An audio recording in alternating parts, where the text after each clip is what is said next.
oratorio scheduled for the end of March. And so everything had to be canceled. And I'm sure it's no different than everybody else here felt at the time. But so for me, for the longest time, I was just completely overwhelmed. I think almost like a grief kind of thing at all the things that had been canceled, you know, Holy Week, Easter, you know, went on and on and on. So for the longest time, I just couldn't really wrap my mind about, well, what do we do now if we can't do all the things that we usually do? And since all the things we usually do just got canceled, it was kind of just a period of grieving, I would call it. And then it's taken me quite a while to sort of dig out from under that. But what sort of has given me hope throughout of all of this ever ongoing pandemic is when I saw people doing something creative that wasn't just, you know, sort of a pale substitute of what you would normally do, but was something that seemed new and exciting and was something that wouldn't have happened under normal circumstances. And there are lots of examples of that. And so maybe over time, in this series of talks, we'll get into the various aspects of that. But then I was thinking about the fall season. I was saying, well, you know, what can I do that would seem like that would be worthwhile, be something different, and something that we would only do now that we probably wouldn't do under normal circumstances. And so I thought, well, let's talk about music since we can't have live performances. And so we'll have at least the aspect of interaction. Sadly, music sounds very, very bad about Zoom. So anytime I want to talk about something specific, a specific piece of music, I will typically let you guys know ahead of time what that piece of music is, so you can try to listen to it in on a decent kind of platform and not through Zoom, because typically that's not very pleasant to listen to music over Zoom. So that leads us to today's celebrity guest, Graham Ramsey, who is an old friend of mine. Actually, Graham sent me a picture from I think about 2005, which was when we first started working together in all these crazy projects. So back in, I think it was in April. Hey, Cynthia. I keep on saying hello to all the new people coming in. And here's Allison. So back in, I think it was April that Graham sent me the first of these introspections. So let's hand the word over to Graham and tell us what was your creative impulse to start writing these pieces? Oh, you're muted. Well, you know, you were talking about your grieving process with sort of losing your ability to make all the music, and I think everybody's been dealing with the COVID era in their own way, but it's been a hardship for everybody. And one of the things that happened for me was I started having these horrible nightmares. I mean, really bad. And they were recurring, and they were sort of commonly themed, but they were full of despair and violence, and it got to be kind of so routine at some point that I would find myself in the middle of the room going, "Not this one again, really?" You know, and I would wake up from these things at like 3:30 in the morning, and you know, I'm wandering around my dark apartment with this sort of dark cloud of the dream state still with me very, very much. Finally, I decided that I just needed to do something with that energy, that feeling. And so rather than, you know, try and get back to sleep, I would get up. I started getting up and composing these pieces. And I didn't have any strong program. I wasn't, you know, out to do, you know, it wasn't a fully formed idea, but I ended up writing for organ. And I think there were a couple of reasons for that. I mean, it doesn't hurt that I happen to have a really good friend who happens to be a superb musician and really fine organist, and somebody with whom I've collaborated a lot over the time. But it was also, you know, this idea that I could share what I was going through musically with Heinrich, and I knew that he would have the vocabulary to sort of understand a little bit about my mindset, what I was doing. But also, organ has very particular characteristics that are lend themselves really well to this kind of dream state I was in. If you're a singer, or if you're an oboist, or if you're a string player even, you only have a certain duration on a pitch before you have to take a breath or change a bow.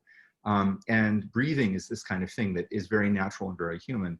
And one of the things that's very unhuman about the organ is the fact that there's this giant wind chamber that's running all the time. And so you hold that note down the organ, and as long as you've got juice and wind, that's going to sustain all the way through. And one of the characteristics of these dreams I was having was that it was just this ongoing sort of relentless, there was no breath. There was no breath from it. And so the organ was actually a really interesting instrument to use to sort of depict that kind of dream state that I was having. So that's sort of the background for the pieces. I can talk about sort of anything related to either my process or the piece or the collaboration with Heinrich. And there's actually a lot of stuff to sort of talk about. But I'd kind of like to open it up to you and find out what is it that you would be interested to learn about this process. Are you interested in sort of the music itself and to have it analyzed? How many people have actually heard the movement? No, okay. So Heinrich, is it worth putting it up on YouTube for people to listen to? The movement is what, about 3 minutes long? Yeah. I think that's a great idea if Laura can make you a co-host and let you screen share. Do we have that ability, Laura? Yes, I have already made him a co-host. Okay, excellent. So all I need to do is share the screen?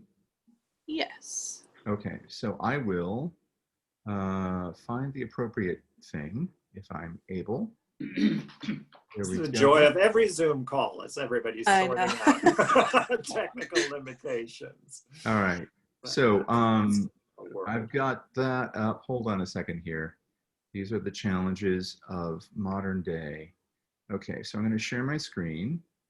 Host disabled attendee screen sharing. So I am not. I am not. Change that. Here. Thank you for being patient with technology issues.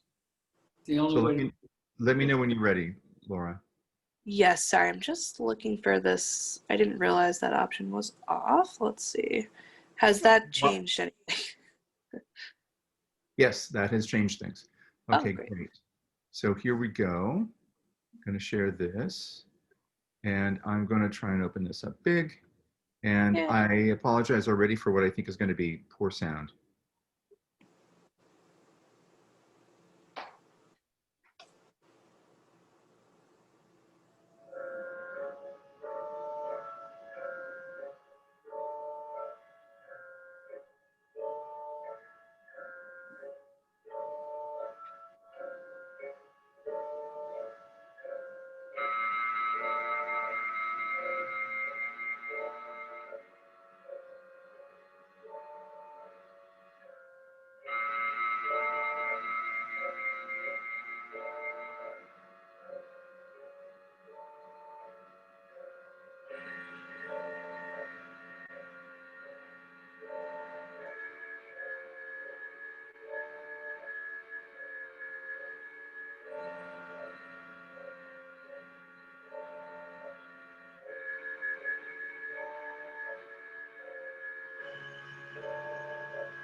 There we go. Maybe I should just interject because I think it's helpful information for you all if you haven't read all I've been posting about these pieces earlier over the summer, that Graham has a secret identity as a photographer originally, largely because his whole family was into photography when he was a wee lad. And so he's always been, for instance, he was one of Greg's and my wedding photographers. So he's always had a sideline in the world of photography, and over the last few years that has developed into a sideline in videography, and he actually is just finishing up a full-length documentary about the department that he works at MIT in his triple identity. So that means that Graham has all these crazy skills in terms of filming and editing video. So that's the other nice thing in times of COVID, that you know, after he had written 4 of these pieces, we got together in July on a late evening, as you could see. We tried to aim to be under the cover of darkness because these pieces, as Graham said earlier, were conceived under the cover of darkness. So that's the whole idea about the sort of spooky atmosphere in the church for the filming. So all of that was done with just the 2 of us, keeping appropriate distance in the church. And it's just, you know, essentially one camera, and there's an audio doohickey down in the church capturing the sound. And then he just kept moving around and edited it all together. And it looks super professional, impressive with good cameras and equipment, but with very little personnel. There was nobody holding lights or any of that There stuff. was nobody there. Yeah. It's just Graham running around, getting his work out for the night. I had a really long lens, so I was actually, I don't think I was ever closer to you than about 12 or 14 feet. And Talk often about Zoom. yeah. So Heinrich, if you want to include in the chat, if you can find it, maybe the links to the video, so if people want to look at it and listen to it on their own time. I think I find as a composer who listens to a lot of new music, I benefit greatly from listening to things multiple times, just because the vocabulary is new oftentimes, and I just need a chance to sort of have things sort of seep in there. I should also note that after the 4th of these little movements got written, the nightmares went away. So it worked. If I can say anything better than, except for the fact that it was a kind of exorcism of these things. Yeah. You gave them all to us. Yes, exactly. Well, pass on the pain. I love to share. What can I say? One of the things I think would be interesting to talk about today also is that you often hear people say, you know, it's hard to listen to new music, right? Sometimes I remember one memorable quote is, it's hard to, this was kind of extreme, but this particular person said to me, it's hard to like music written after 1800. And so I thought it might be interesting to take a look at the score and have Graham just walk us through what actually goes on. And this particular piece, which is why we chose number 1 today, is actually that has some sort of elements that are very sort of easy to spot if you look at the music. So it starts, as you could hear, even with the atrocious sound of Zoom, that for the first entire page of my music, my left hand essentially does the same thing over and over again. It plays the same little motif of 4 notes in 2 voices. Let me share that. I can show you, I believe. Your calendar. Yeah, because everybody wants to know about my calendar. So actually, I can show you in Sibelius itself the score as it comes through. Actually, I got a PDF here. This is a little bit cleaner, a little bit neater. So so it opens with that ostinato pattern there, right? So the 2 hands together playing this repeating pattern. Again, that an ostinato is a really common device, but it is intrinsically obsessive because it's repetitious, incredibly repetitious. And again, all of these elements are part of this ethos. You know, what happens, you know, how do you create elements that sort of depict an abstract feeling? There's no, you know, direct storyline here, It's not like, you know, this happened and then, you know, something bad happened and I fell in quicksand, and, you know, there's no specific narrative. It's really about bringing up this sort of these concepts of things that are constancy, things that are repetitious, things that are obsessive, things that are difficult to escape. And so those are all the qualities that I was aiming for with that ostinato pattern. Heinrich, do you want to take over?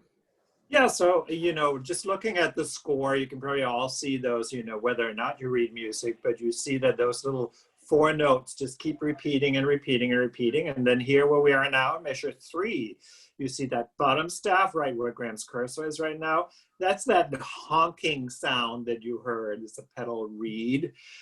In this case, that is that gentle solo stop. And so the really neat thing, and again, that I don't know how visually apparent it is, but if you go back and listen to the piece, the whole idea is kind of a tension and release kind of thing. So the hands keep on doing that exact same thing over and over again.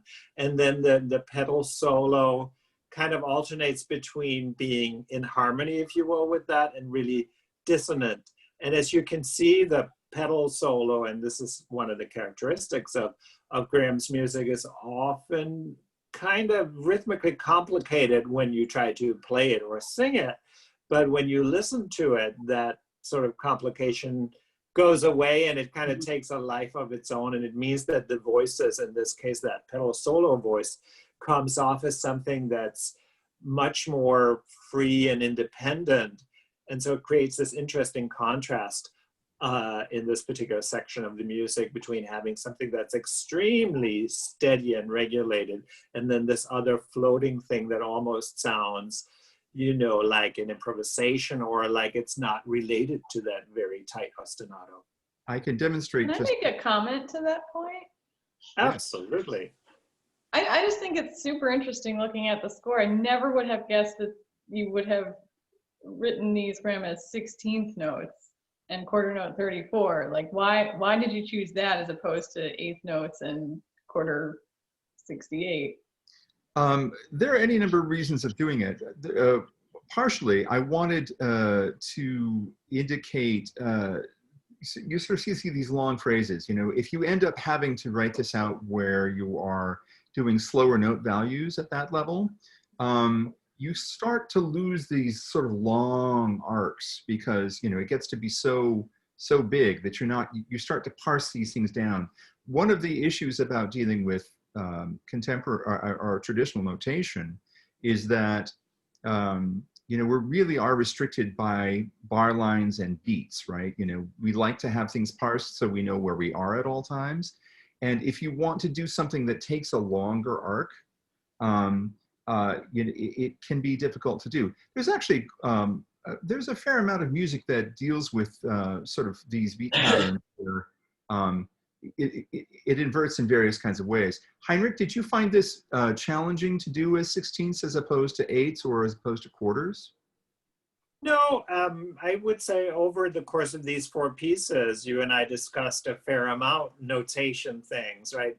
Because then you know, having played a number of pieces of Graham's, I find this as sort of as I said, a characteristic of Graham's music, that, you know, his particular thought process, figuring out the best way to translate that to notation is often something that we discuss. As an example, in introspection number 3, he had some very carefully notated rests that, you know, kind of got in the way of my process, if you will, because I found myself, since they were carefully notated, I would count 1, 2, 3, 4, 5, 6, and it ended up being a distraction and not really creating what Graham had been hoping for, which was sort of a suspension of the beat. But, you know, so finding out how do you notate that if you want a pause in the music, you know, does it stop the beat? Or if we want it to be a very specific duration, do we need to notate the exact number of beats? And then what does that do? And that's what I always find so interesting, especially the more distance I get from, you know, having played the piece to listening to it. It's a very different experience for me, even when I'm listening to myself, you know, when I sort of switch off the counting and figuring out how to do everything, and then just sit there and listen to it, it's like it's a completely different piece, because now you're outside it. So that's, you know, and I don't think that's true for all music, but specifically with Graham's pieces, I often feel like being inside the music is very different from listening to it. So it's a completely different experience because you don't have to fret about counting and getting it all right. You can just sort of take it in. I had a question about how do you know which stops to pull? I didn't see any notations to that effect.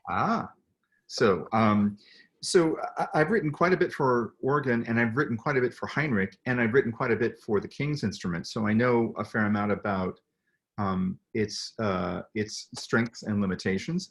The organist is, so the difficulty with organ is that every single organ is different. There are no two instruments that are exactly alike. And even if you have two identical instruments or very near identical instruments, the room is your resonator. And if you have a dry room as opposed to a wet room, that instrument is going to sound very, very different. I can suggest flavors. I can suggest ideas.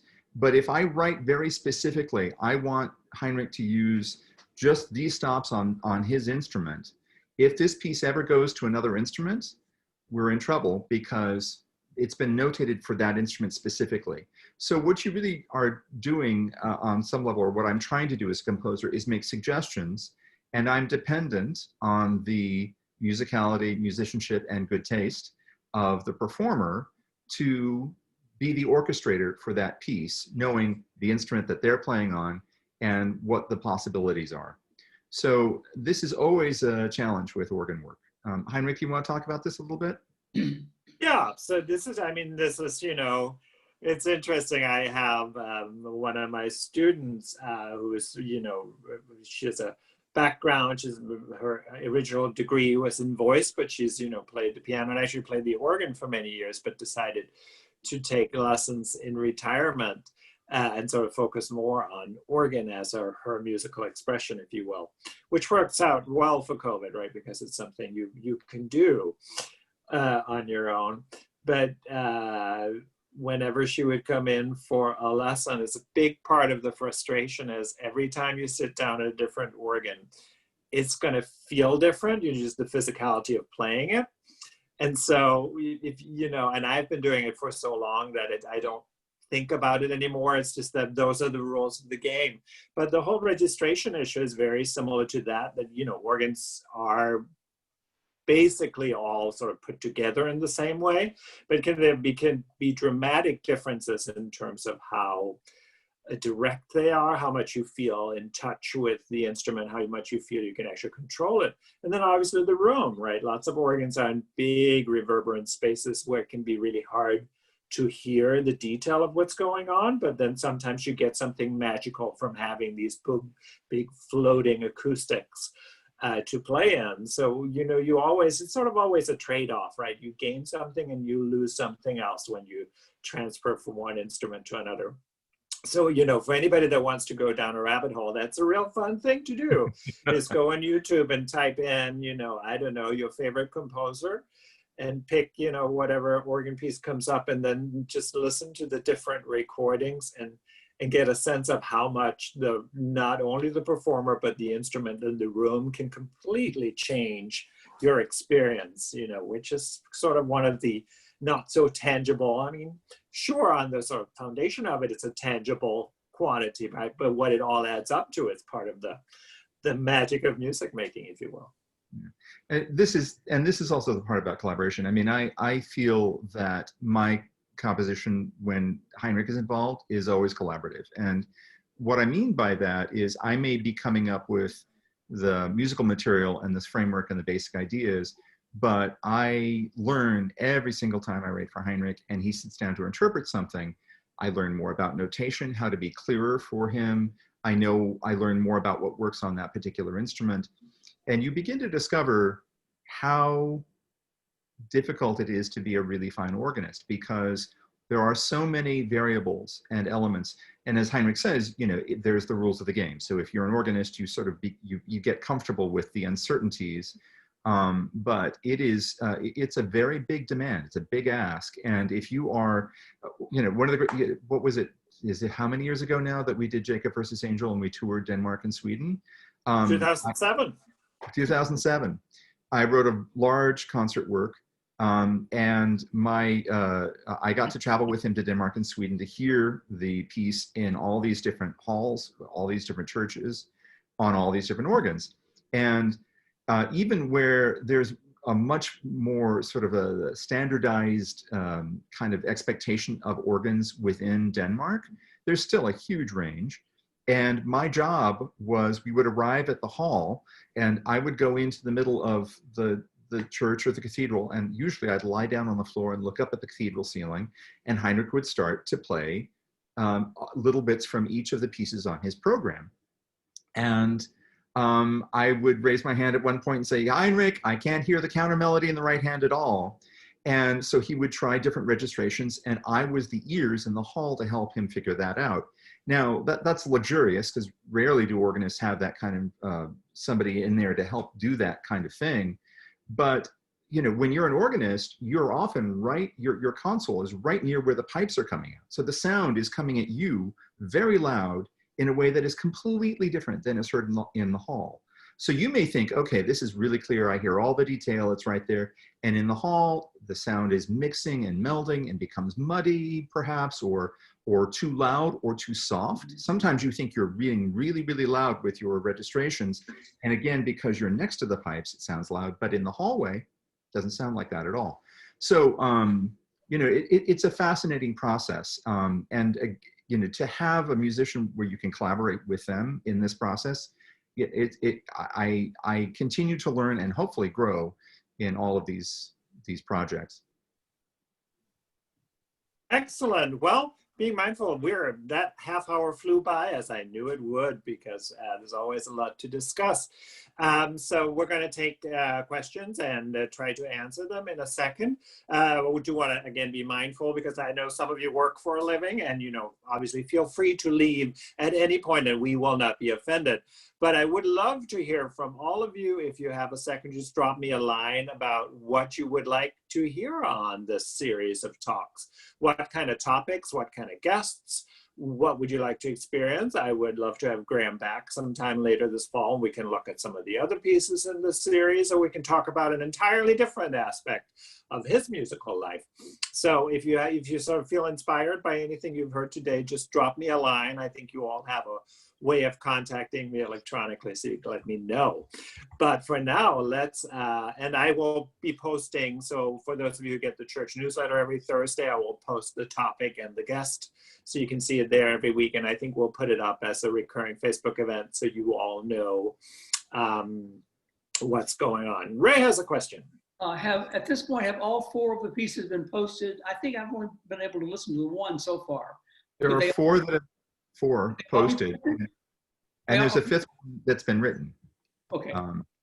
And we will record that when we get our act together. Were they posted through PC or just on YouTube?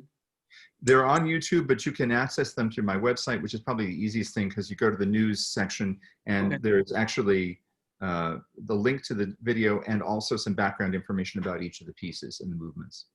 And what's the address for your website? ggrcomposer.com. I've put it into the chat bar so you can cut and paste it. Okay, thank you. All right. This is great. Other questions? We've answered Mary's all questions. What did Mary say in the chat? The piece sounded to me like a struggling, let me see if I can open this chat box. Like a voice struggling to be heard. Does that make sense to the composer and organist? Yes, I think, you know, the thing about when you perform a piece or you write a piece, it no longer belongs to you. It belongs to the listener.